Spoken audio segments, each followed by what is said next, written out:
Type 2 पे चलेंगे। Type 2 में पहला प्रश्न क्या कह रहा है जी, दर्शाइए कि कोई धनात्मक विषम पूर्णांक 6q + 1 या 6q 3 या 6q + 5 के रूप का होता है, जहाँ q कोई क्या है, इंटीजर यानी पूर्णांक है।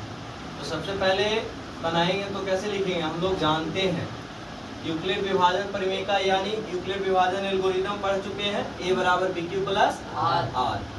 यहाँ b का वैल्यू देखिएगा भाई, यहाँ पे 6q है, b का वैल्यू क्या है, 6 है, ठीक है ना। b का वैल्यू कितना है, 6। तो स्वाभाविक तौर पे r का वैल्यू क्या हो जाएगा, 0 1 2 3 4 5। क्यों होगा, क्योंकि r हमेशा b से क्या होता है, छोटा। r हमेशा b से क्या होता है दोस्त, छोटा होता है, ठीक है ना।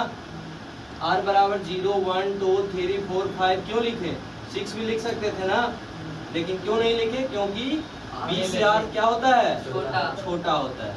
अब देखो केस नंबर 1 पे चलेंगे, केस नंबर 1 पे r बराबर कितना लिखेंगे, 0।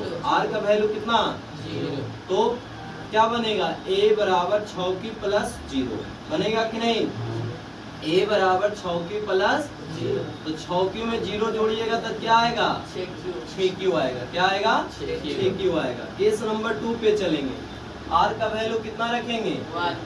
क्यों, क्योंकि 0 1 2 3 4 5 ना ले जाना है, तो r का वैल्यू कितना रखेंगे, 1। तो a बराबर 6q + 1 लिखेंगे, क्या लिखोगे, a बराबर 6q + 1। अब बताइए 6q + 1 एक जुड़ सकता है कि नहीं जुड़ सकता है, नहीं जुड़ सकता है, क्योंकि ये अलग जात है, ये अलग जात है, इसलिए 6q + 1 को 6q + 1 ही लिखेंगे। बात समझ में आया। चलिए केस नंबर 3 में देखो, केस 3 में r का वैल्यू कितना लिखोगे, 2। तो a बराबर 6q + 2 होगा, ठीक उसको भी ऐसे ही लिखेंगे ना भाई, 6q + 2। ऐसा नहीं कि 6 2 8 करेंगे, क्यों नहीं करेंगे, क्योंकि ये अलग है, ये अलग है। अब केस 4 पे चलेंगे, r का वैल्यू कितना लिखोगे, 3। तो a बराबर 6q + 3 बराबर 6q + 3। केस 5 पे चलेंगे, r बराबर कितना लिखेंगे, 4। a बराबर 6q + 4 बराबर में क्या लिखोगे, 6q + 4।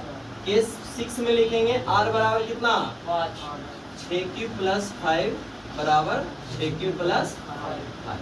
अब बताइए यहाँ पे क्या क्वेश्चन कह रहा है, दर्शाइए कि कोई धनात्मक विषम पूर्णांक 6q + 1 या 6q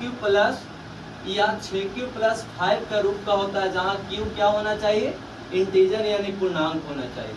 तो बताइए 6q ये सम में आएगा कि विषम में आएगा, 6q सम में, सम में आएगा कि विषम में आएगा, विषम में। 6q + 2 सम में आएगा कि विषम में, लेना किसको है, विषम को। 6q + 3 किस में आएगा, 6q + 4 किस में आएगा, 6q + 5 किस में आएगा, लेना किसको है, विषम को, ठीक है ना। तो देखो केस नंबर 1 में सम है, केस नंबर 2 में क्या है, विषम है। तो लिखेंगे case number 1, case number 2, case number 4, case number 6। 5 में तो 6q + 4 है ना, तो ये नहीं लिखेंगे। Case number 2, case number 3, case number 6 में क्या है, 6q + 1 या 6q + 3 या 6q + 5 जो है वो धनात्मक विषम पूर्णांक। बात समझ में आया। इसके बाद लिखना क्या है, केस नंबर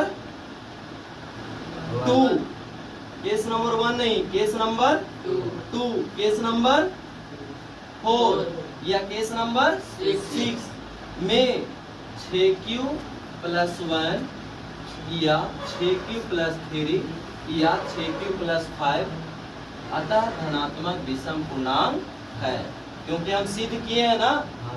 लिख दीजिए, लिखिए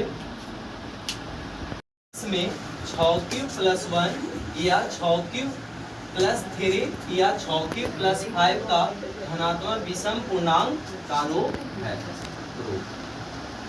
ठीक है, इतना ही लिखना है। हो गया।